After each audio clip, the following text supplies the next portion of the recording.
Hello, everyone, and welcome to NetApp On Air. For those of you joining us coming over from the video that was playing that we premiered over on the YouTube channel here, we absolutely thank you for joining us, and we have an exciting lineup of stuff for you today. As always, my name is Nick Howell. Thank you for joining us.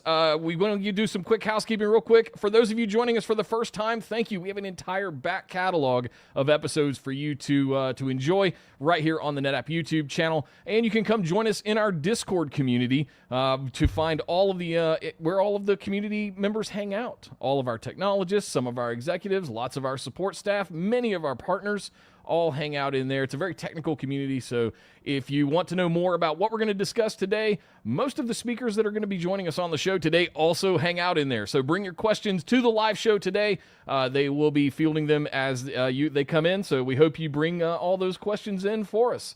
Last but certainly not least, we just premiered, in case you didn't see it and you're just here for the live show, we just premiered a fun a video going over all of today's announcements. Plus, you can find all of the press releases, various blog posts, and all of that stuff. Once we get done here with the show, we're going to have all of it in the description of this video and the other one for you as well. There is a lot to cover, so forgive us if we have lots of links, lots of things, lots of guests, all of that stuff. To kick things off, though, we wanted to start off by bringing on one of the powerhouses that we have here at NetApp that handles a lot of the behind-the-scenes marketing stuff.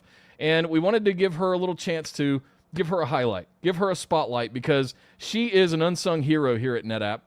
And she handles a lot of these launches, a lot of these streams that we do, all of the things that you hear come out. She's our Senior Director of Product Marketing, Miss Kris Cornwall. Kris, thank you so much for joining the show today. Thanks, Nick. Thanks for having me. So give us a rundown about the sort of macro meta landscape of what went out today. Why are we doing this now, a month removed from Insight? What are the significant big pieces that are moving here? We have so much news today. So your viewers who tuned in at Insight heard a lot of news from us, and yet we still have more. We've been doing announcement after announcement because our customers are looking for the ability to modernize their data centers, right? But they need to do it while managing costs. And so we've been refreshing our ONTAP portfolio. And that's part of what people saw today. Those who watched the short video before your call is our continuation of modernizing our ONTAP portfolio. And so in May, we started to refresh our AFF A-series, our performance flash, and we introduced new high-end systems. Today, we completed the refresh of our A-series portfolio. It's pretty exciting that we've got 3 new systems, and I know you're going to have a really popular guest on in a few minutes to talk about those. So we've got really high performance flash systems in 2U. We also refreshed the super popular capacity flash systems and just are packing a lot more capacity into 2U with those systems. Again, your super popular guest is going to talk about that. But it's not only that, right? So the video really focused on those systems, but we've got announcements today around StorageGRID. So you've got a special guest who's going to come on and talk to you about some of the improvements that we've made in StorageGRID. We've got a software update with StorageGRID, but we've also added new bigger capacity drives to StorageGRID. So we're getting a lot more capacity in a smaller form factor with StorageGRID in the all flash, the 6112 StorageGRID. And really exciting news, I think, for some of your, you know what's coming next. For some of your audience, you probably haven't heard news from NetApp for a long time around our E-series, which is also our E-series is our hybrid flash block storage or centricity-based block storage. And you're going to have a guest that your audience probably hasn't heard from for a really long time, because we've introduced some new entry E-series systems, and they are really popular for customers who just want some really fast, just basic, fundamental, super fast, very low cost entry SAN storage. That's what E-series is. It really serves that market. And we've just introduced today 2 new entry systems in that space. We've got a lot of other updates with ONTAP and BlueXP and other things. And I think, Nick, that's why you're doing practically a whole week on air this week, because you want to really try to cover all of what's new. Totally. And so thank you for all of that, Kris. Like you were laying out, there is so much to go over this week. And we tried to like shoehorn it all into today, and it just wasn't going to make sense. So for our like more technical audience, we wanted to give each piece its due. So today we're going to go over all of the hardware platforms that are announced with a few special guests. Tomorrow, another fan favorite, Mr. Keith Asen, will be joining the show to do a full deep dive on ONTAP 9.16.1. We did have some sessions at Insight that were around that, but we had to dance around it a little bit because we were kind of waiting on what came out today to be able to unveil the full package of everything. So make sure you subscribe to the YouTube channel here and come back tomorrow, because Keith Asen is going to be joining us as well for the full ONTAP deep dive that he is so well known for doing over the past couple of years right here on the show. And not to be outdone on Wednesday, Kris, I didn't hear you mention this one. We are going to have our director of data science of our R&D division coming in and doing a full deep dive on ARP with AI, or Autonomous Ransomware Protection, now with AI, that we announced back at Insight. So guys, strap. Oh, and there's potentially more. Like, we're not done yet. We got Trident stuff that we announced today. We're new stuff regarding that. We're trying to get all of that lined up so we can maybe get that on the show this week as well. But there is a massive payload of stuff for all of you to digest. Big shout out to your team, Kris, for just really the breadth and depth of this announcement and this launch is vast. It's massive. So I definitely want to make sure that we cover as much of it as we possibly can in as much of the gooey, geeky details as we possibly can, and that's why we have the guests that we do today. So, any final thoughts you want to leave the viewers with before we get technical? Before you really get into the details? Yeah. No, as you said, there is a lot of information outside of what people are going to hear from the technical specialists today. We've got blog posts. There are blog posts on NetApp.com and more technical blog posts on the community. Technical specs. There's just lots of information. We're really excited because we have just been continuing to innovate across our portfolio. We're trying to help customers get what they want: more performance, more simplicity, more security, to meet their needs. And so this is just another advancement in those innovations. So thank you for giving us this airtime this morning. Awesome. Happy to do it. Love doing it. Thank you so much for coming on and giving us a bit of an introduction, and welcome to the show. You're now part of the on-air legacy. So thank you. Happy to have you on. Thank you for always being such a good collaborator with us and allowing us to play with you guys. So definitely. Let's go over to the other Kris, the other Kris. Ms. Cornwall, I'll let you go. Thank you so much. I know you got a lot to get back to, but thanks for joining us. All right, guys. So now we're going to jump over. You guys know this guy. You know him well. If you've watched any episode of the show, he is Mr. Hardware at NetApp, Mr. Kris Lueth. Kris, thank you so much for joining us, man. Hey, Nick. Seeing you once a year is great. Seeing you twice a year, just off the charts good. I don't even know what to say about 3 times in 1 year, but yeah, glad to be back. And has it been 3 times already? 3 times. That's right. Well, You this at is the Insight. third, yeah. Wow, goodness. Yeah, that's just anyway. So to set things up, let's recap what we did back in May. I think it's important to set the stage for and you let me know when you want to put the coffee table talking point slides up here. Recapping, just looking back at what we did in May, we brought out the high performance, the big boys, I call them the Jurassic Parks, the spare no expense, the big monster super performance E-series versions of the new AFF lineup. How do we contrast what we did then versus what we're doing today? Well, let's have a coffee table talk. Oh yeah, let's pull it up. All right. Pull it up. So what we're looking at, Nick, is we're encapsulating the year, that started in May with the refresh of the mid-range and high-end systems, AFF, A-series systems.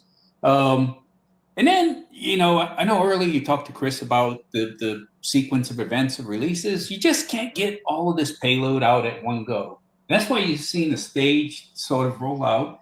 And the stage rollout continued in September at Insight when we launched the hybrid FAS models, as well as a new approach on all SAN arrays, ASA systems. systems. So and those were A-series as well. Today, we're switching gears and moving from the mid-range and high-end down to more the mid-range to entry level. And that's the models we're releasing, the AFF A-series A50, A30, and A20. And we're also refreshing, modernizing the C-series offering as well with 3 models there, C80, the C60, and C80. C30, C60, yeah. C80, yeah. So I will admit that as big of and as impressionable as the initial C-series launch was last February, I think it was when February 7th, but who's counting? Right, exactly. I will admit I was a little disappointed to not hear anything about any C-series updates at Insight. However, understanding this, had this whole picture, bringing it all together, I understand it now, and we can give it its full due and give it plenty of time to talk about it now. Nick, one of the hardest parts of my job is keeping things hush-hush. Yeah. I don't want to get on and talk about the platforms, everything we're doing, but we have to wait till the time is right, and today, the time is right. Today is that time. All right, so where do you want to start with breaking these new systems that are announced down? Well, if you want to click me ahead one slide, when we launched the mid-range and high-end system, I don't have control over that. That's right. Yeah. Let's go over here. How's that? There we go. Success. All right. You got to have 1 or 2 technical challenges to a session like this. It's live. When we launched the mid-range and high-end systems earlier this year, awesome architecture. We went with the Sapphire Rapids CPU from Intel. It had onboard QAT storage efficiency offload capabilities, really great compression at no performance penalty. PCIe Gen 5, DDR5 memory. We added capabilities for 100 gig Ethernet as well, and a card that does security offload. When you release an architecture this awesome, you don't have to change much, right? So we just took it and applied it to the mid-range and low-end systems that we're announcing today. Now, we have to cover our first footnote, Nick, and you see a 1 right after the QAT, and that is not available on the A20. And I know people are wondering, why the heck would that be? And the answer is the Sapphire Rapids with QAT requires 220 volts. And on entry-level systems, we have a lot of deployments that only have 110. Some in the US, some Japan's heavy 110, then even remote locations around the world. So we needed something that runs on 110 volts. So that was a trade-off for the entry-level A20 system. Then, one nice thing to point out, Nick, is the IPsec offload we talked about in May at Insight, coming in a future ONTAP release. That comes in 9.16.1. We're still waiting for the TLS offload capabilities, but that will be available on the mid-range and entry-level systems we're launching today. Nice. I love the titanium power supplies as well. I think we talked about those with the new A-series systems that were announced earlier this year as well. Just fantastic across the board. And as much as this can feel like a bit of an iterative update, guys, you got to understand that this is a massive leap from where we were prior, just a year ago. This is jumping forward 2 CPU generations, I believe, and from up to PCIe Gen 5. The performance, the capability, and all of that stuff is massive when it comes to this for refresh purposes. Well, let's talk about performance, Nick. Okay. All this sounds good on this slide, yeah, but you really have to put it into perspective. What does it mean for customers? And, if you want to read the stuff on the left, that's fine. Go for it. I'm going to talk about the stuff on the right. Okay. We're looking at the A50, A30, A20. You're already reading ahead of me and saying, holy crap. And that is right. So the A50 comes with just under, a smidgen under, I should have just made it 140% faster than an A40, but it's a powerful system for a mid-range class system. Don't tell it. It's our secret. Don't tell it it's a mid-range system. Right. It won't get offended. It won't be happy about it.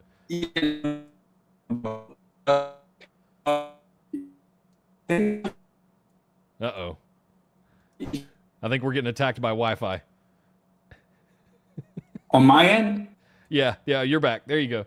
You recovered. Oh, internet went down this morning for about a minute and a half, and it felt like the longest, So we dropped you where you were saying that the A50 was 140% faster than the A400. Okay, well, that's, sorry about the internet. My internet went down this morning for a little bit, and then I said, okay, it's all good. It's been good for about the past 2 hours. But anyway, the A30, so you can see we're targeting it against the A250, which kind of is a pseudo entry, pseudo mid-range class system. But whatever you want to call the A250, the A30 brings 91%. Yeah, you might as well say 90% faster, better performance. Then you drop down to the A20 system. I will run 110 and 220. In this case, we're positioning it against the A150. And once again, you can see it doesn't bring quite that profound of a performance gain, but still 20-some% performance improvements over previous generation. There's nothing to sneeze at. The A150 was already kind of a beast, so it makes sense to me. It's a hidden gem. It's low-key one of the better deals that we have, the A150 and even the A250. Whether you've got them in A versions or C versions, like there's a lot of power in those boxes for 2U with embedded drives, and you're getting good power, good performance, good capacity in your drives. Like, it's low-key one of the better sneaky entry points for NetApp systems. You nailed it, Nick. All right, so let's get a little bit more geeky. You can see we're building up to geeky here. And this slide kind of gets us further on that journey. So this is the business end of the system, or as Nick would call it, party in the back. Yeah, party in the back is right here. So, when we design the systems we've launched so far this year, the mid-range and high-end, customer feedback was your systems need more slots. Yep. And check, if you remember, there were 9 usable slots on, the mid-range and high-end systems. But, for an entry-level and mid-range class system that's in a 2U form factor, we still really wanted to deliver on that customer request. And their customers aren't asking just to see if we could do it. They're asking because, it's a business need on their end. So you see the A250 had 2 slots. Now, in that same 1U form factor, we're up to 4 slots. We did away, if you remember, the A250 had the onboard 10 gig base T ports, and those were either helpful, but in most cases they were in the way. Yep. And it limited us from putting more I/O on the system. So the only onboard ports are the management ports that you see in the middle, 4 slots, 2 on each side. And then the other point people raised about, redesigning hardware is the serviceability. It just make it easier to service. And it's almost like ghosted here, but you can see just to the right of slot 1 and slot 2 a little thumb screw.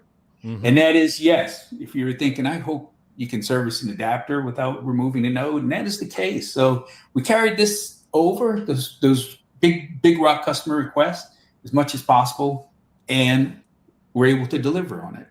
Nice. Yeah, I know that's a big one for me too, because every time I want to go back and pop something out, I got to go find a screwdriver or the drill. Don't use a drill. Well, not just that. I never use a drill. You have to disconnect everything too, right? Right. Right. You pull it out, you do whatever you do, you put it back in, and then if it's a good day, all your connections are, correct, and it comes right back up. But nonetheless, it takes more time if you have to go through that sort of rigmarole. Well, here's the other thing I love about it. One of the things that really hit home for me back in May was the modularity of the I/O on the back of the systems. And I think one of the things that I've always been hung up on, and I think it aligns with the feedback that you were just discussing that you had received, is like when you put them on board, it kind of locks them in. Whether or not you're using them, you have them. I love this version because it gives me complete flexibility to design this controller with an I/O pattern that is specific and bespoke to me. However my workload or my entire data center wants to standardize on how we lay out the cards in these, it gives me much more of like an empty chassis with line cards, which I'm a huge fan of. That's the way to do it. It's been the way to do it for 20 plus years. And I love that we're getting to that point now where all IO is modular. All IO is determinative, can be determined by the end user. This is the right way to do it. That's why I'm so excited about this, and why I was so excited about the stuff back in May too. We're going in the right direction. Yeah, behind the scenes, when you embed an ASIC on the motherboard, it chews up a lot of real estate, with the routing and everything. So it immediately takes off a lot of flexibility. So you're spot on, Nick, and it just shows that we're listening to customer feedback. To me, customers is our field, it's you, partners and customers. So it just shows we're listening. Yeah, awesome. All right, you ready to see some more listening in action, Nick? Yes. I'm anxious to get to some C-series stuff. Oh, here we go. Yeah. So once again, and this isn't like quantum physics or anything in terms of difficulty. It's easier to do an in-chassis upgrade, right? Versus finding space, putting something new in, getting the data over. We've seen this in action with like the A800 upgrade to the new A90, for instance. In-chassis upgrade, same chassis, same drives are supported before and after. The adapters are different, so you do need new adapters for the A90, but that in-chassis non-disruptive upgrade, just beautiful thing. It should make your heart kind of glow a little bit. So anyway, fast forwarding to the models we're launching, the C2, well, I kind of put both the A250 and the C250, even though I'm getting ahead of myself with the C-series systems here. But nonetheless, if you have an A250, it's simply an in-chassis upgrade. It's the same chassis, and it's sort of like a stepwise process. You replace node A.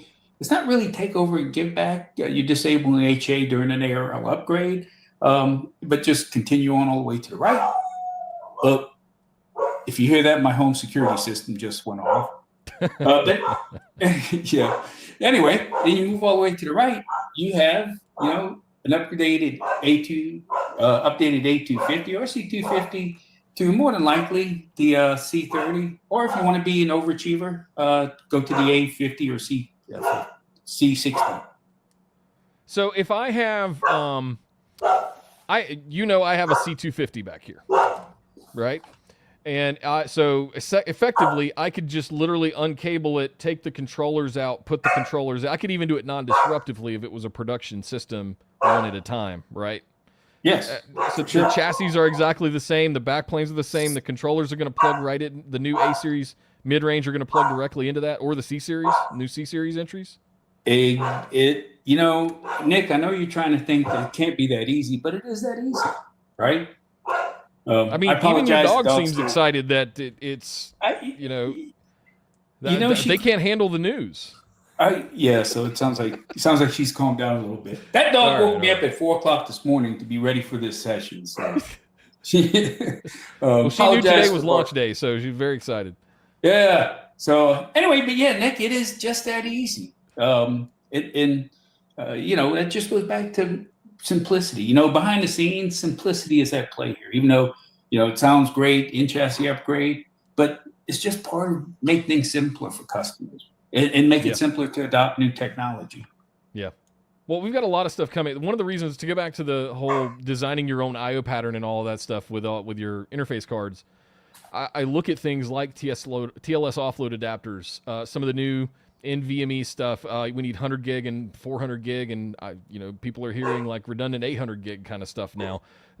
All that's going to do is require more and more I/O on the back of the systems. That's not the kind of stuff that you can put on board realistically. Is that right? So we need those slots not only to service data to traditional workloads, but some of these newer technologies that are coming out need to occupy some of those I/O card slots as well. So it's thinking beyond just protocol-based connectivity. Those slots have dual purposes.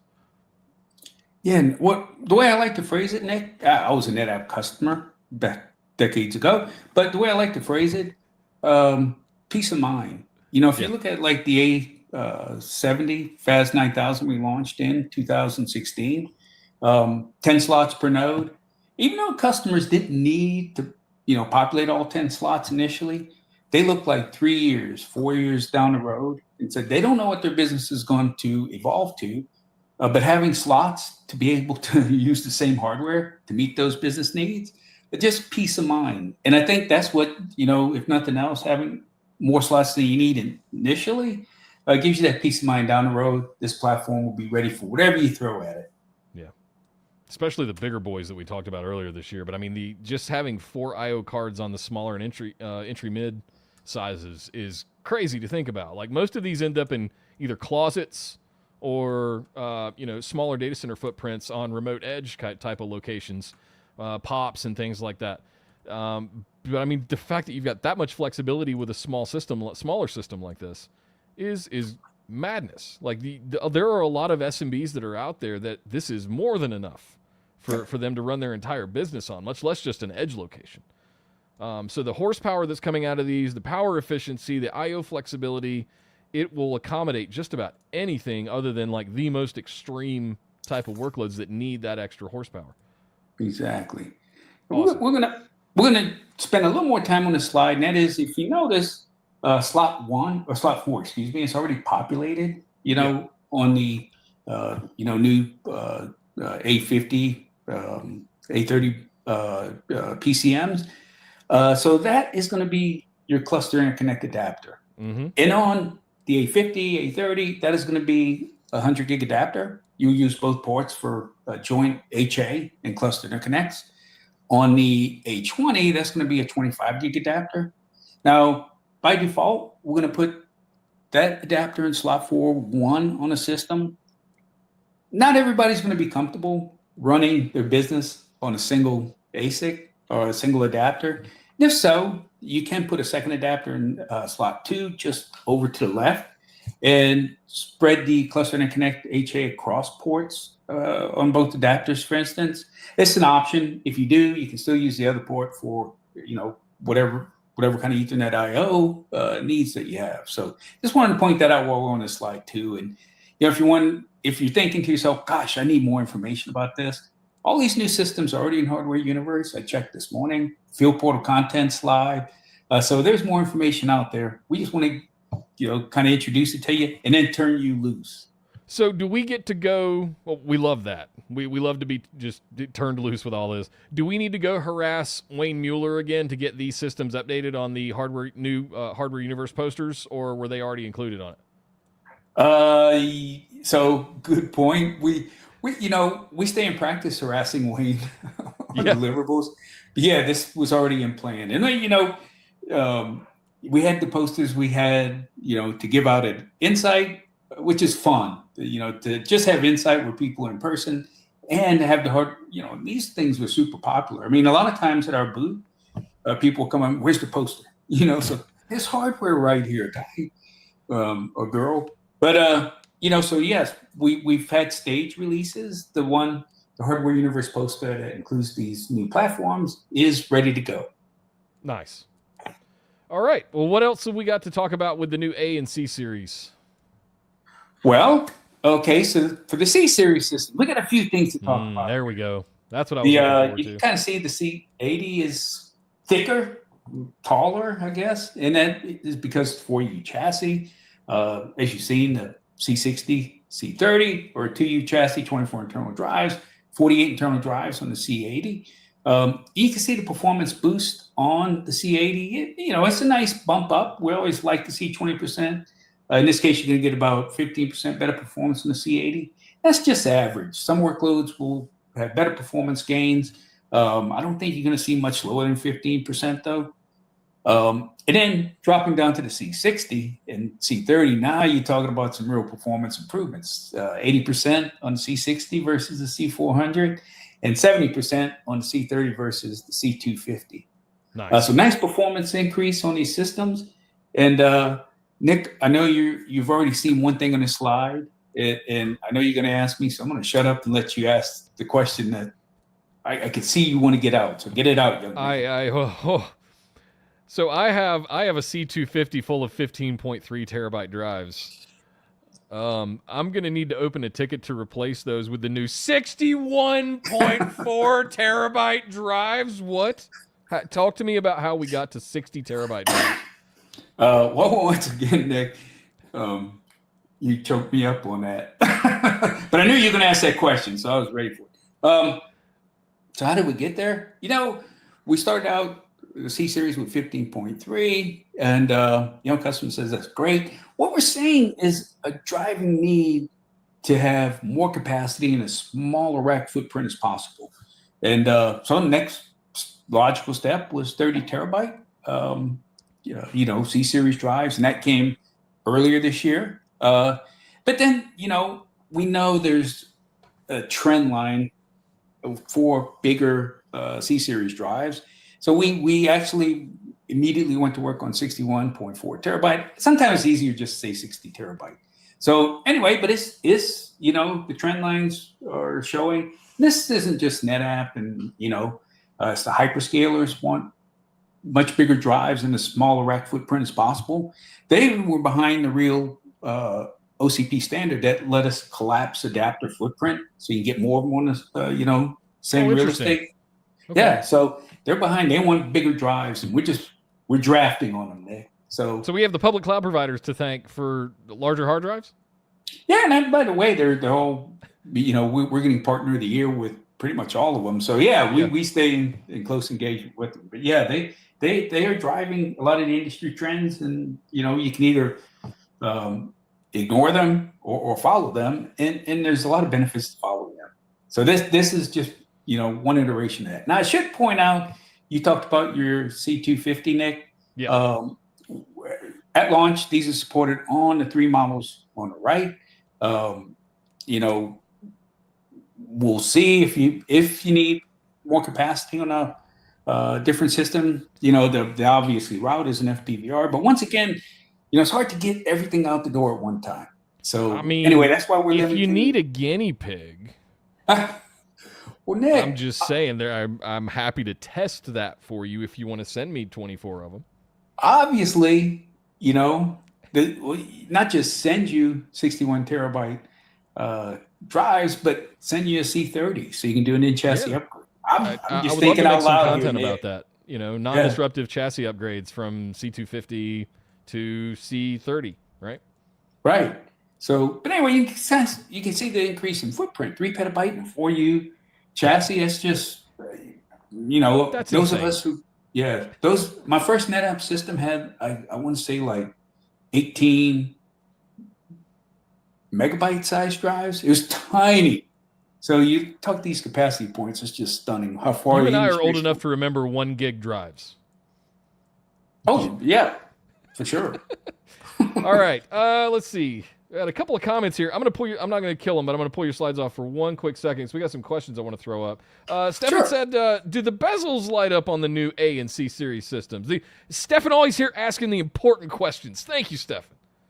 I like, softball questions like that. And the answer is they do on net new systems. The older chassis, the original A250 chassis, for instance, didn't have the power connection to the front of the chassis. So yes and no. On a brand new system, for sure, they will light up.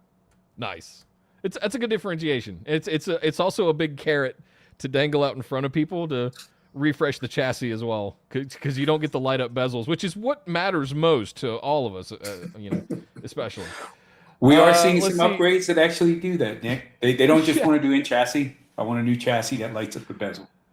OG asked us, why didn't you name it C50 like the A50? So can you give us any context around the naming conventions and the numbering? Is there any sort of nomenclature that, especially for our partners like OG, is there any way to sort of understand what the naming convention is? Do they have any meaning, or are they just arbitrary numbers we picked for models?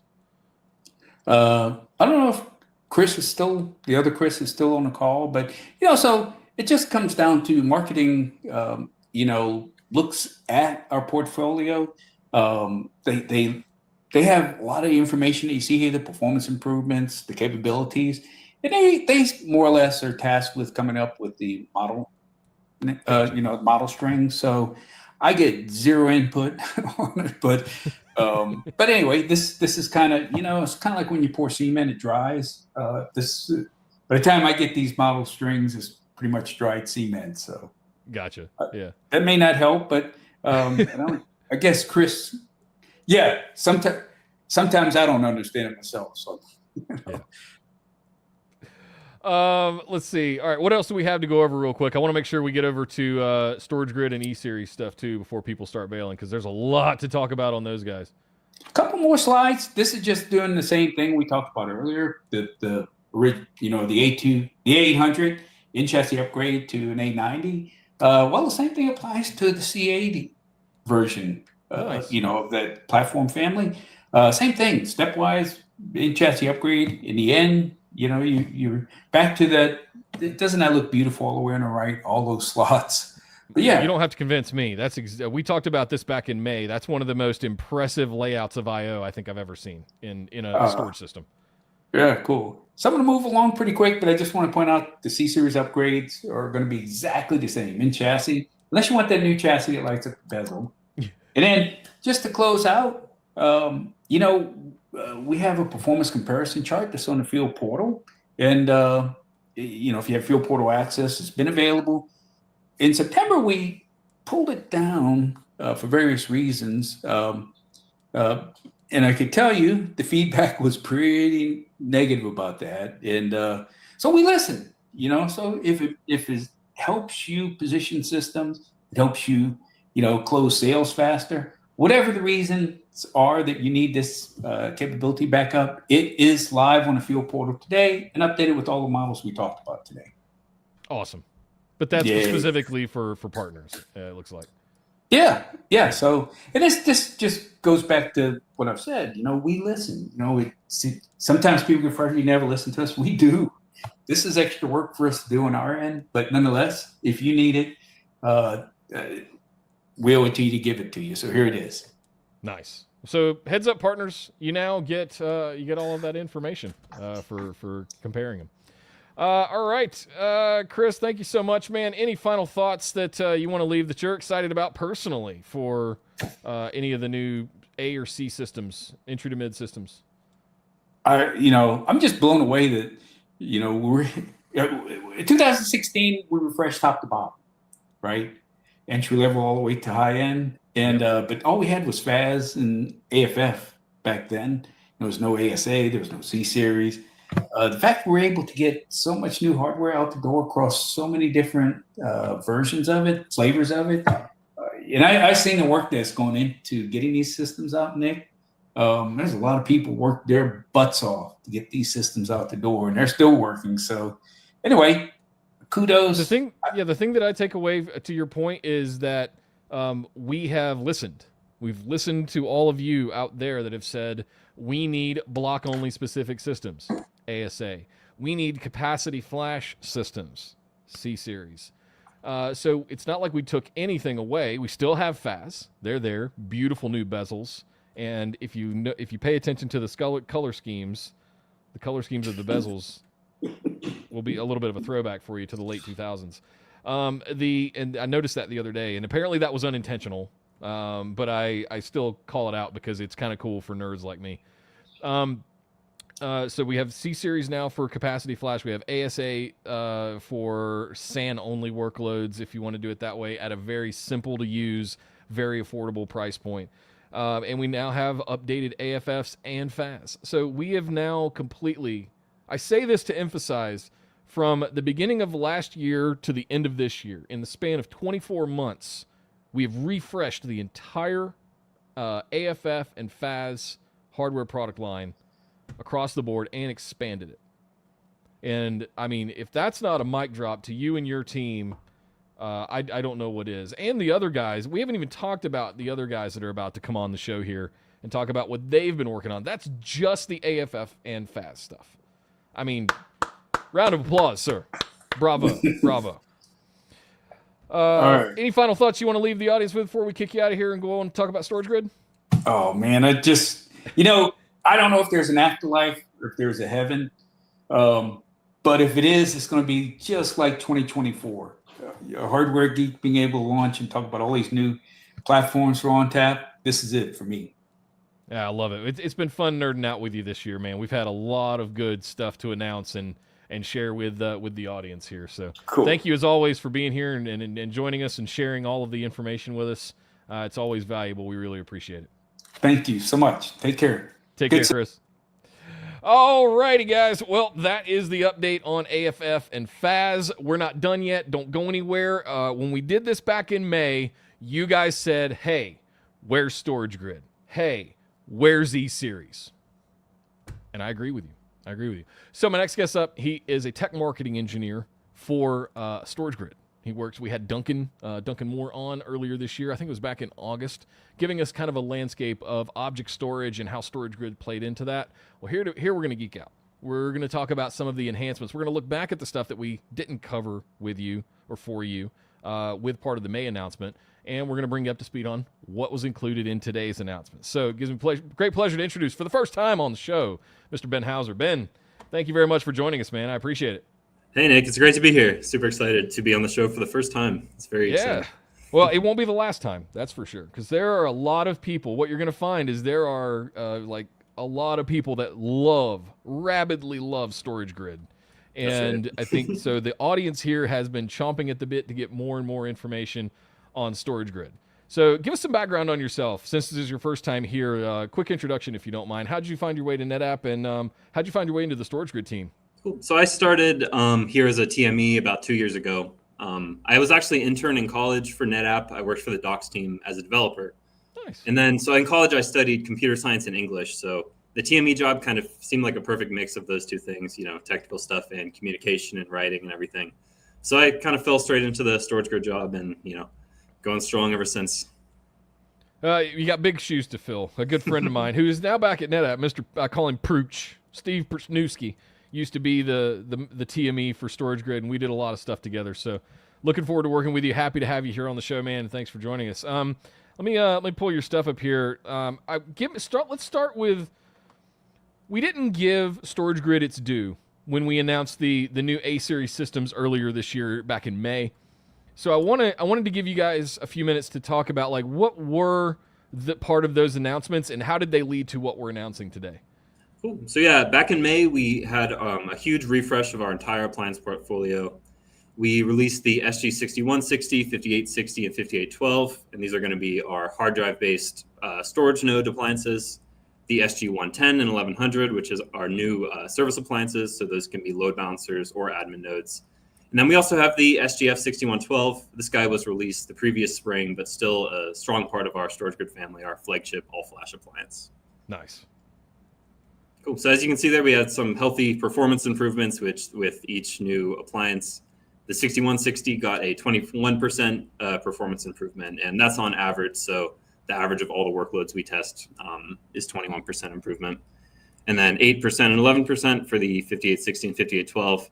And then we didn't expect this at all, but the SG110 actually saw a 52% performance improvement in the max bandwidth it can handle for load balancing. So kind of an unexpected boost in performance there, but super excited to see that as well. So I see the 6160 over on the left expands to 180 hard drives. Is this still using the 460C shelves, the 60 drive capacity shelves? Yeah, so it's the same shelves as before with the expansions on the new guys. Gotcha. And so you also mentioned the SGF6112. Is this the all flash nodes that we've heard about before? Yep. So this is the all-flash SGF 6112. It kind of replaces the SGF 6024. They kind of were available concurrently, but now we're heading towards just the SGF 6112. So yeah, this is our all-flash 1U appliance, 12 SSDs in there. So do you see? So when you do a typical deployment for StorageGRID, and I'm not trying to do a StorageGRID deep dive here just yet. We're going to have you back on to do one of those in the future. But when you're designing these, why do all of these different node sizes matter? And when you're putting the puzzle together of what kind of deployment do I want, what's your guidance around? Do I use all flash on the front end with big shelves for capacity on the back end and a hybrid model? Walk us through that kind of mind. Yeah. So, it really just depends on the customer workload. Do we care more about performance? Do we care more about capacity? Of course, if you have a strong performance requirement, if it's a really high performance requirement, we're probably going to go with all flash. The SG6160 is pretty performant as a hybrid flash appliance. It actually has two caches that it uses, two SSDs for caching that it uses to accelerate metadata performance. So you can get some pretty strong performance out of those guys too. The 5860 and the 5812 are generally more capacity focused or entry level appliances. They can be pretty solid performers, but you won't get the same type of performance from our 6160 or 6112. If it's mostly a capacity requirement on the customer end, usually, we can go with 6160s if they have some performance requirements, or if they just need really deep and cheap object storage, 5860 and 5812 is probably what we recommend. And I would definitely recommend checking out my insight session that I did. It should be available on the NetApp Media Library. If you look up StorageGRID on there, you should be We're going to have a lot of those on YouTube here as well pretty soon. So we're still working on getting a lot of those uploaded from Insight. There were a lot of sessions to sift through and picking out the best of the best ones and get them here on the YouTube channel as well. So stay tuned for those guys. All right, so so thank you for that update on where we were. Let's jump forward if we can to what was announced today and sort of the big overview of what's going on with StorageGRID. Cool. Yeah, I'll go ahead and skip to the end of my slides. Oh, was there more in there that you? So I have slides on the individual ones here we can go through. It's pretty much everything I already covered. For the 5812, there wasn't anything too exciting in the refresh. Pretty much an iterative refresh with new CPU, new memory, all that good stuff. So I'll make you a deal. We'll have you back on in a forthcoming episode and to do this deep dive of go through all the models and all the design principles and all of that kind of stuff. One thing I do want to mention. Let's get to what was announced today. Okay. So yeah, two big things I want to talk about today. The first being our StorageGRID 11.9 software release. And this was actually made available, I believe, last Thursday. It's available today for everyone to download for all our customers on the support site. So a lot of great changes in the 11.9 software update, a lot of new features. But the one thing I really want to talk about today, since it kind of pertains to hardware and makes all our hardware announcements even more exciting, in my opinion. So StorageGRID 11.9 actually introduced a data-only option for all of our storage appliances. So now you can deploy storage nodes only as data-only. And conversely, we have metadata-only storage appliances. And I'll kind of go into more detail on that because there's some StorageGRID details that are really key to understand how this works, right? So object storage it's sort of different than file storage in that we have a metadata layer, which will contain where is our object, any user-defined metadata, timestamps, that kind of thing. And that's kind of how we find objects, right? So you give StorageGRID the key for your object and it pulls it via metadata. And then separately, we have the object data, which is, your MP4 video, your JPEG, whatever the actual data that we're trying to download is, right? And so what happens is we kind of have two different performance requirements for metadata and data, right? Because data is just reading that straight from the disk, reading the data straight from the disk or the flash drive. Whereas metadata is a lot more small object requests, a lot more sort of high concurrency, high rate, small object requests. So that sort of work is handled in the caches on the SG6160 and in the flash on the SGF6112. Well, now we can deploy SGF6112s that will only handle the metadata, right? And the use cases so almost like purpose-built nodes, purpose-designed nodes to do one or the other, and not. So both? Actually, this applies. So any of our appliances today can be a data-only appliance, and the metadata only is the SGF6112. So this will be the same hardware as standard SGF6112. It'll be the smallest drive option, right, for just the metadata. It really comes down to a question of, do you want dedicated metadata nodes? Is that really what the thought process is? Exactly, right. So if there's a need for additional metadata performance or additional metadata capacity, you can keep your current grid as it is. Maybe it's all hard drive based appliances. You can add your SGF6112s and metadata only node to really accelerate that metadata performance, and then also add additional metadata capacity if you have a lot of small objects. Beautiful. I love it. So it's a really cool feature and super exciting. So we're doing performance testing right now to try to figure out and we'll be able to provide guidance on how to deploy the metadata only nodes, how will they improve metadata performance with our already HDD based nodes, all that good stuff. Sizing guidance will be coming out soon, so keep an eye out. Yeah, whenever you guys get all that stuff together, maybe first of the year. I think we're booked out through the rest of the year at this point, but we have you guys back on. Yeah, that'd be when awesome. The time is right to do all of this, because I want to do some best practices for StorageGRID deployments, design options, and things like that for large scale object storage. I definitely want to get to that. So definitely keep me in mind when that stuff's getting updated, and we'll make sure we get you lined up here, okay? Stefan dropped in another question, said, can I turbocharge an older existing 5712 grid by upgrading to 11.9 and adding metadata-only nodes? So the short answer is this yes. an add-on that you can take existing deployments and just sort of bolt on some stuff and offload in a way? Yeah, so you can have an existing storage grid exactly how it is today. You can add in some more metadata performance with the SGF6112s and 11.9. So yes, we will be doing a performance testing everything to figure out just how much performance you'll get. what kind of performance you can expect, what kind of workloads, impact it differently. All those details are still coming, but the short answer is yes. Nice. Fantastic. Thank you, Stephen. Great question. All righty. So the big thing that we haven't really said is we talked about them with the AFFs, but 60 terabyte drives. Talk to us about 60 terabyte drives in object storage. So I couldn't believe when we had 30 terabyte drives, 8 months ago or whenever we came out with those, and now we're doing 60 terabyte SSDs. To me, it's even as young blood in the storage world, it's insane to me that we're getting these so quickly. If you were at Insight and you came by our hardware booth, you would have gotten a sneak peek of these guys. It's so amazing to just hold 60 terabytes in your hand in a tiny little SSD. But yeah, it's anyway, 2.5 form factor. It's crazy.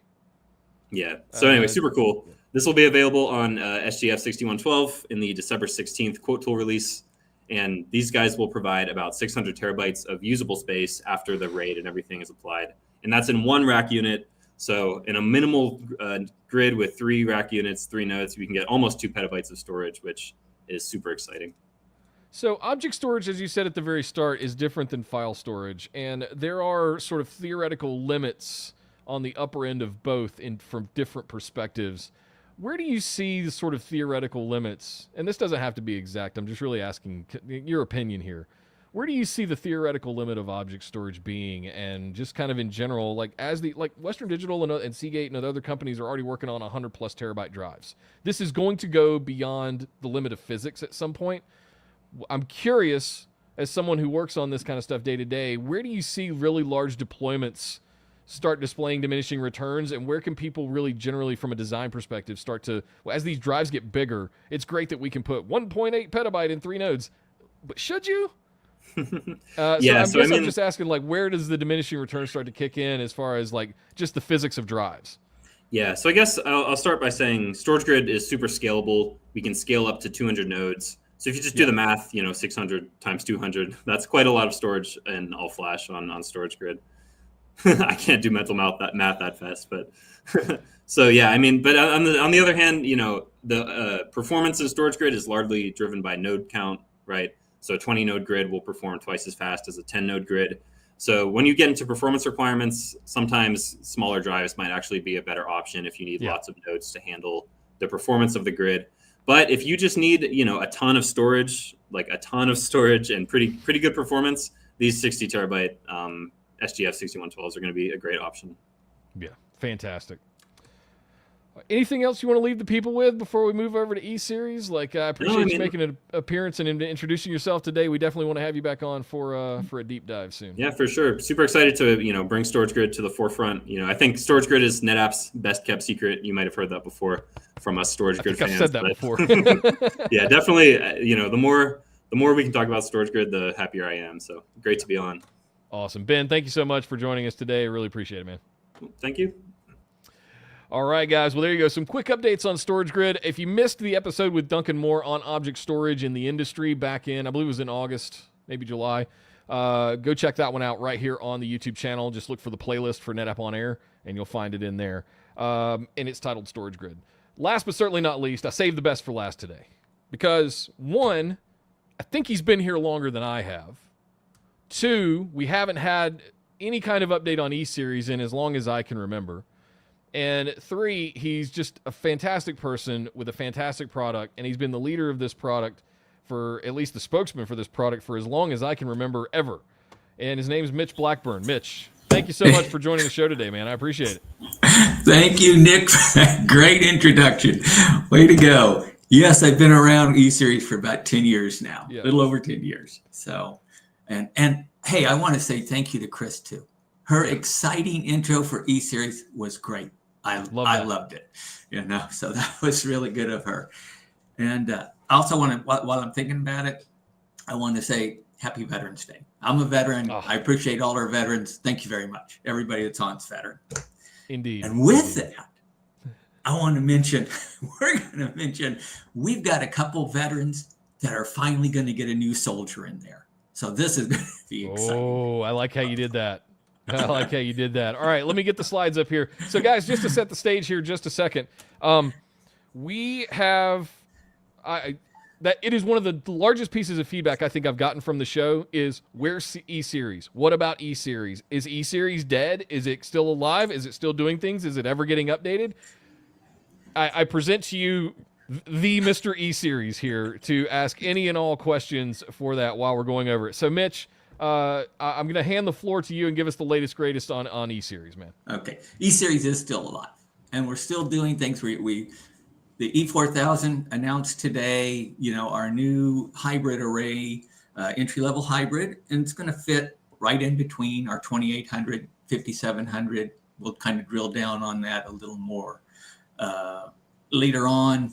As you see here, I showed the front because I wanted to show E-series finally has one of the fancy new bezels. Yay. But do they light up?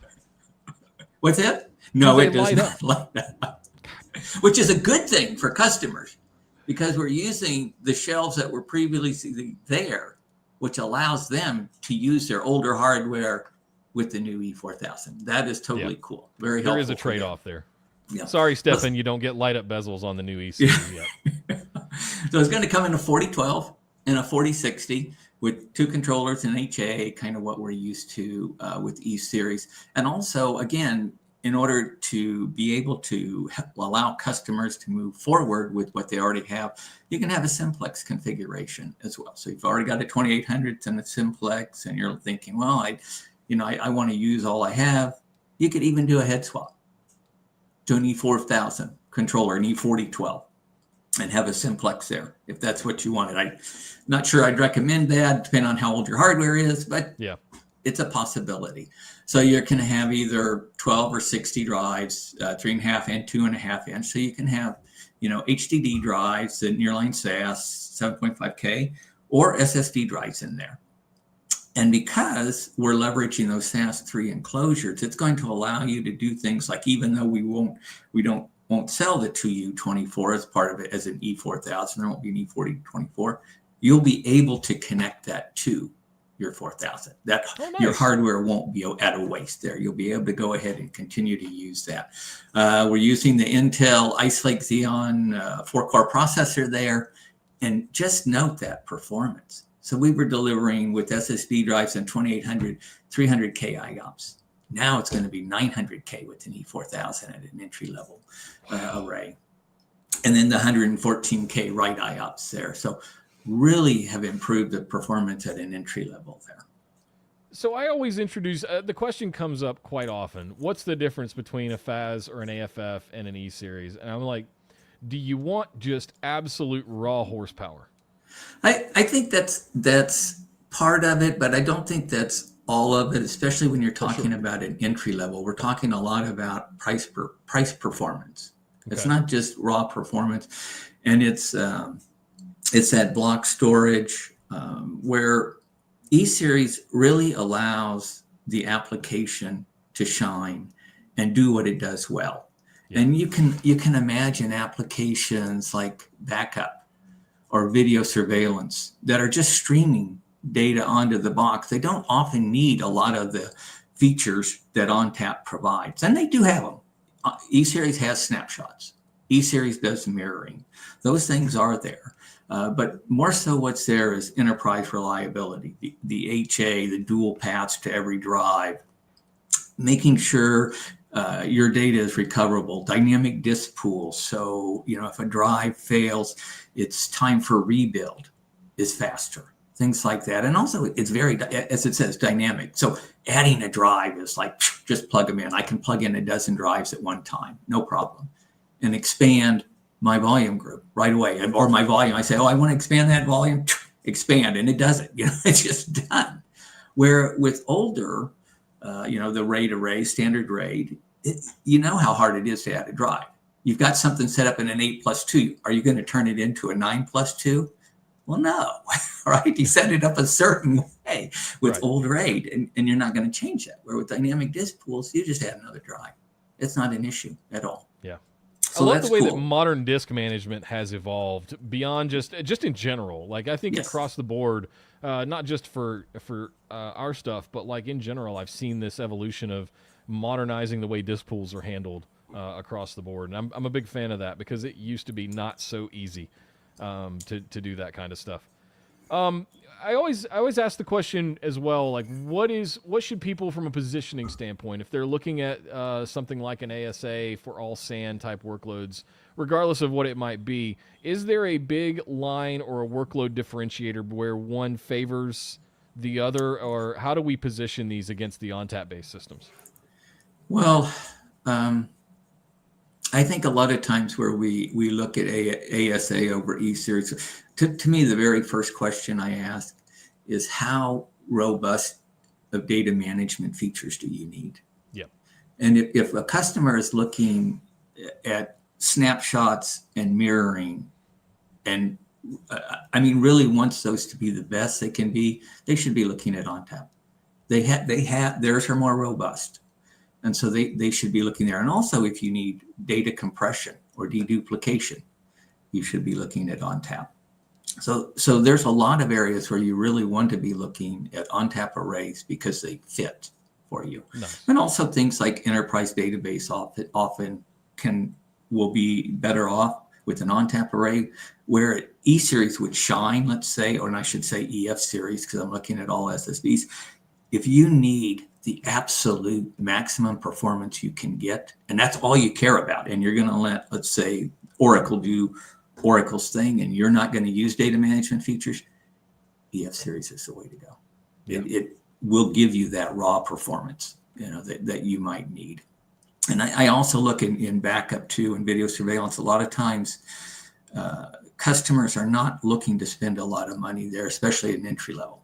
And this might be sitting back, as you mentioned earlier, it could be sitting back in a closet or something. Right, right. We want something that's enterprise reliable. Well, I think of the surveillance video use case that you used earlier. I look at things like that, render farms, things that are very sort of, I don't want to say single use case, but maybe single use case, direct attached kind of storage for single application stacks. Yes. Big Oracle, big Exchange, big mission critical workload type SANs. That's what I think about when I think about these sorts of things. Right, absolutely. Can I go on and show them the back of the shelf? Absolutely. Yeah, let's talk about all the Just move on a slide here. So I want to show you the back of the shelf too. The business end.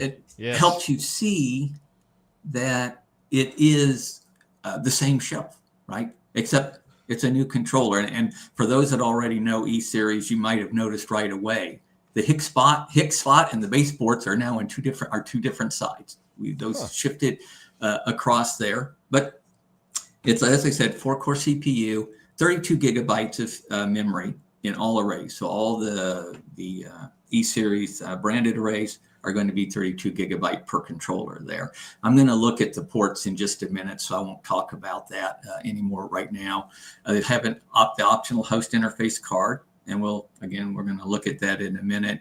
On that note, on the base ports, also you'll have 25 gigabit iSCSI on there.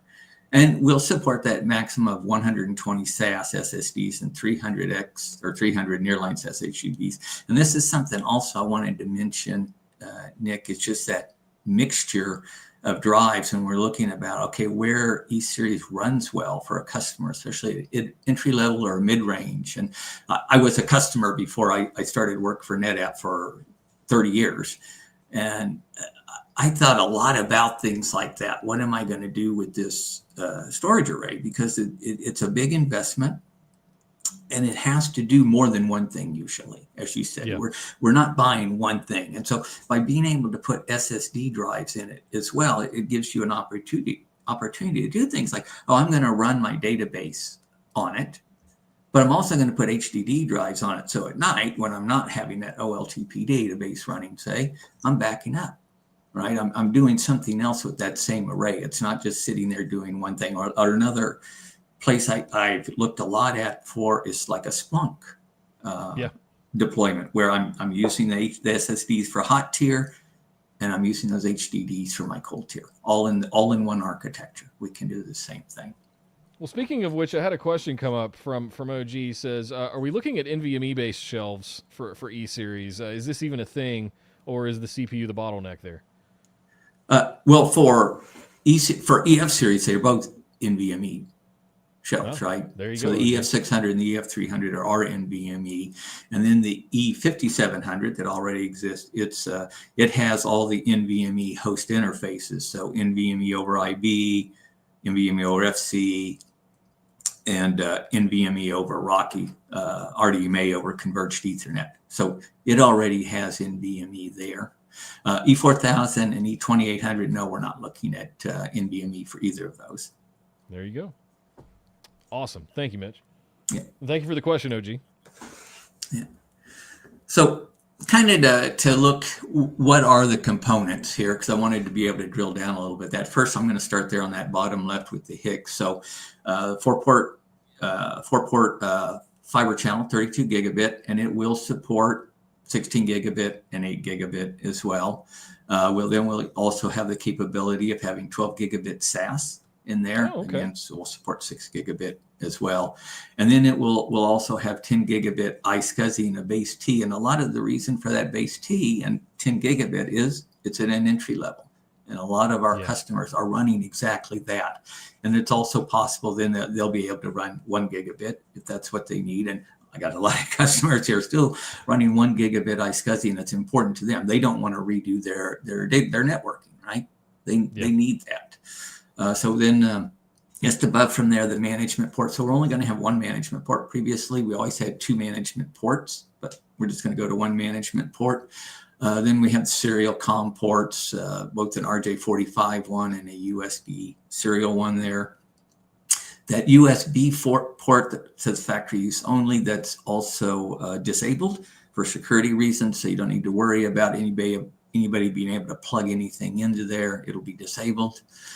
That SAS port, I put a little X in there to show it, but it's not even connected. So again, you don't have to worry about that port. It can't do anything. It's there for other reasons, but you don't have to worry about it. It's not connected to anything. Then we have our SAS expansion ports, similar to what we've always had, that 12 gigabit SAS expansion. The cool thing is here, we're going to continue that same top-down, bottom-up expansion cabling, which allows you to add shelves, hot add shelves. And if you're putting in a new E4000, as I said, if you're moving other hardware over, you can do that hot. You don't have to shut anything down for that. And then we have those 25 gigabit iSCSI base ports, and those also will run at 10 gigabit and 1 gigabit. You can have 1 gigabit on them as well. And then our lights. So this is a pretty diverse controller here. You're getting all of the SAS connectivity, all of the fiber channel connectivity, all of the iSCSI connectivity, Ethernet, fiber channel, SAS across the board. Right. Anything I'm missing? Nope, nothing you're missing. And the one other thing I want to mention that I may not have made clear on your shelves, like I said, we don't sell a 2U24, and I said, well, you can add that as an extension, but also you can do a head swap. So if that's the shelf you want to continue with as your controller shelf, you can pull out your 2800 or your 5700 controllers and pop in an E4000. Wow. Okay. And you will have to take downtime. It's not quite as cool as what we saw with ONTAP there, where you didn't need any downtime. You will have to take it down to do the head swap, but you can just do a head swap there on that if you want to upgrade. I love the versatility of the connectivity here. I didn't think for some reason I always thought that E-series was fiber channel. I didn't understand. I don't think I even understood that there was SAS connectivity. Beyond expansion ports, like I didn't understand that we had SAS connectivity for these. Yeah, we have a lot of customers who like that because it's a direct attach. Right. So you do that direct attach SAS, and they just love that. It's one of the least expensive options you can go with, and because it's 4 lanes, it's as fast as fiber channel to go with that. To go with the SAS instead. So really a cool option for some customers there. Definitely. I have some things I want to ask you about that once we're offline, because I have some curiosities. I'll reach out to you. Okay. All right. So what did we? Yeah, keep going. I kind of want to get out of the way and let you go over all this because people have been begging for these. Yeah, I wanted to kind of cover things. I know, Nick, we ran just a little bit late there, so here I was just again. I just wanted to give everyone a chance to see all of the controllers and mention that, you can connect a 212C, 224C, or DE460C, the old shelves, It's going to be able to have 5 enclosures now, so up to 300 drives instead of the previously with the E2800, it was a 180 drive maximum to have 3 enclosures. Now you'll be able to go to 5 enclosures, except for the D212C that can go to 7 enclosures if you're doing that with the E4012. And just again, SAS port not operational there. Well, I'm thinking about the 460s. That's the 60 drive, 60 spindle thing, and you can attach 5 of those. Yes. So 300 drives, basically. 4 of those, 300 total. 4 expansion shelves. Gotcha. So okay. your controller shelf is 60 total, drives, okay. and then 4 expansion shelves. Right. And here I'm just showing the top-down, bottom-up cabling, because you said we were going to geek out here, so I wanted to make sure. Geek me out, man. I love this. Well, how do you do this stuff, right? And also how simple it is, right? That's not hard. I buy my new SAN array, and I think, how am I going to do all of this? And with E-series, you can see how easy it is. I just cable that right up, top down, bottom up. I'm done. I connect my host interface there. If I want to use base ports, I use my baseboard ports. If I don't want to use the optional HIC, I've got a management port to connect so I can get to Centricity, so I can see my arrays, and I'm all done. And with E-series, I know ONTAP is simple also, but I love how quickly, you bring that array in, you get it into the rack. 30 minutes later, you can be working. Yeah. You can have it up and running, and usually configuring it, especially with dynamic disk pools.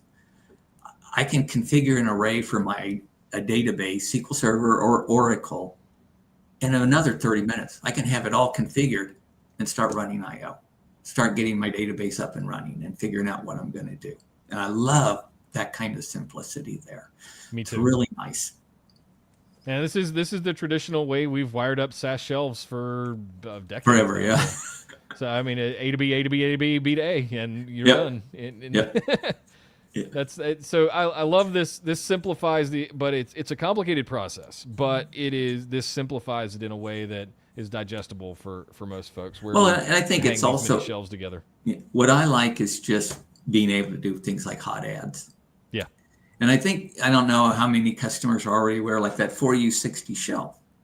If you can just pull a shelf drawer out and change a drive. You change a drive, and everything keeps running while it's out. And I just love that kind of reliability with enterprise arrays that NetApp provides, that we can do those things. Totally cool on that. Absolutely and something else, with dynamic disk pools, I've done things like started with a 24 drive shelf and failed 13 drives. And it still runs and still getting pretty much the same performance. And it's a matter of not having enough capacity, right? I mean, if it's almost full, then I can't fail that kind of drives, right? Because you need the capacity. But if you're not using all your capacity, drives can keep failing in dynamic disk pools as long as the critical segments get moved off quickly. And that's how it's architected, that when a drive fails or a second drive fails, it looks and it says, do I have any critical segments? If I do, it moves those off those drives. Now it can afford to fail another drive. And that's why I was able to fail 13 drives and still keep my I/O, and almost my performance stayed where it was. Because I could do that with dynamic disk pools. Capabilities. Yep. Fantastic, man. So just on I'll 4U60 real quick, just showing that, but I'm going to skip right over that. I'm not going to spend any time on that because I wanted to spend more time here. Just kind of give people an idea, well, how much better is the 4000 for your entry-level performance from a 2800? And you can see we increased the max read IOPS by 300%. The max write IOPS, 250%. The read bandwidth was increased. The write bandwidth, 243%. Our full strike write acceleration on the write bandwidth. And then that available drive slots as well. And, that means from a number standpoint with 22 terabyte drives, that means I went from 3.9 petabytes possible to 6.6 petabytes possible in one array. So when you have 300 drives there. So really cool. Those are some crazy good improvements, man. And for E-series customers out there, if you're still working on the 2000 series, 2800s, like you really should look at upgrading these because it'll make a huge difference. Absolutely. And we have a lot of customers who are at that point. They're ready to move, to the next thing, and now they'll be able to. And kind of put it in perspective with the other hybrid arrays, so that 5700 and the 2800 and where it sits in between those two. And because you can even think for some customers that are running an E5700 might want to consider, well, would an E4000 do what I need? And it's like I mentioned with the IOPS, if I was running a online transactional type database, well, at 900,000 IOPS on my reads and 114,000 on my writes, I'm not far off what I could do with the 5700. So it might be something I want to be considering. Could that do what I want? Or like I mentioned, the Splunk application, where that's what I'm looking. Could that be what I need instead, right at this point in time? And I think that there's the right answer might be both. Like there might be workloads in your data center that require the kind of functionality that ONTAP brings to the table, but there may be some that don't. And I look at E-series as an opportunity to use your imagination in a way to sort of define what workloads may not need all of that stuff. There's certainly an argument to be made for consolidation, but there's also an argument to be made for specializing certain workloads into having their own storage, such as E-series. So I think the right answer can oftentimes be both. Okay, and I'm kind of getting close to the end, but I wanted to also make sure people know, because I talked a lot about changing things out, to make sure people saw this, that there won't be an E4024 to purchase, but you could do a head swap, or you could attach that to U24 shelf to the E4000 as a shelf. Okay. There will not be an EF400. We're not coming out with an EF400, and you're not going to be able to do a head swap from an EF280 or an EF570 into an E4000. We won't allow that. And then finally, there won't be an E4012 or E4060 with 10K SAS drives. So we won't sell it that way. But again, if you have them at shelf, you can attach them if you have them. You can use them. Yeah, we don't want to take away what you already have. Right. We're just not going to provide it new to you. That's all. So I just wanted to make sure that was clear what was possible. We love transparency here at NetApp ONAIR, so absolutely love that letting people know this kind of stuff in advance. I certainly appreciate it. Yeah, and I'm all out of slides, Nick. You're all out of slides. To the end. Thank you for allowing me to talk and giving me a chance. I was really excited to talk about our new platform.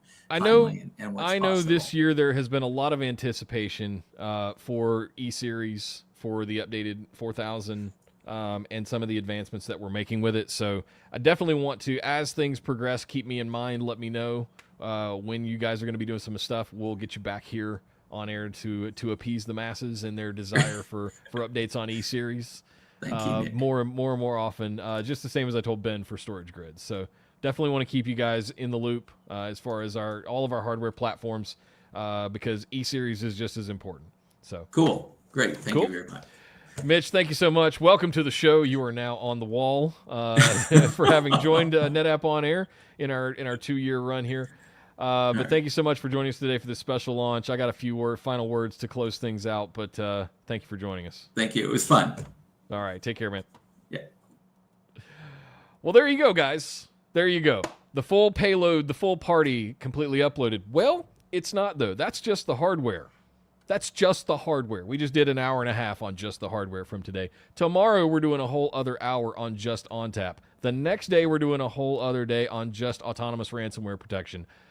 And then maybe more. Fingers crossed, TBD. I'm still working on that. We've got a packed week this week. As soon as we're done here, yeah, exactly. Thank you, Drew. Make sure, shout out to producer Drew behind the scenes. Make sure you subscribe to our YouTube channel. Follow us all on all the socials. It's 2024. You guys know how to do all that stuff by now. But yes, all the hardware today, all of the blog posts that came out today, there are a dozen of them, I think. We're going to have them all here in the description. We're going to chapter this out, so if you need to reference anything back in the future, you'll absolutely be able to do that. Best way to keep up with all this stuff, come join our Discord community. NetAppDiscord.com or discord.gg/NetApp. Come join us in there. Go through the onboarding. You'll find support staff. Some of our executives hang out. A lot of our product leaders hang out in there as well for your feedback. So this is one of the best. There's over 5,000 people in there now, guys. We're on the way to 10,000, and we'll be there very much sooner than we did get to 5,000. So anyway, discord.gg/NetApp or NetAppDiscord.com. You can find us in there. Come check out the community forums as well over at community.netapp.com. There'll be a lot of technical blog posts this week coming out for anything that was announced today. You can, of course, see all of the press releases over on the NetApp newsroom. We'll have some of those going up as well in Discord later today. But thank you so much for joining us on the show today. This has been a longer episode, and we're doing it on an off day, but really appreciate you guys joining us for not only the premiere of the dinner party right here on YouTube, but also the session here on NetApp ONAIR. We'll be back tomorrow at, I believe it's 11 a.m. Pacific. We had to shift the times around a little bit, but make sure you can see it here on YouTube. You can click the button that says notify me. It'll tell you. Join us tomorrow for On Air. Mr. Keith Asen is going to be joining us. And then on Wednesday, as I said, we've got Autonomous Ransomware Protection. Those are going to be some deep, divey, nerdy kind of episodes. So for all of you technical practitioners out there, make sure you don't miss those. As always, folks, my name is Nick Howell. Thank you so much for joining us today. I really appreciate you guys joining us, and we're excited about all of the announcements that are happening today. Shout out to Drew. Shout out to the announcement strike team. We really appreciate you guys being a part of this as well. But we'll see you guys tomorrow for ONTAP 916. Take care.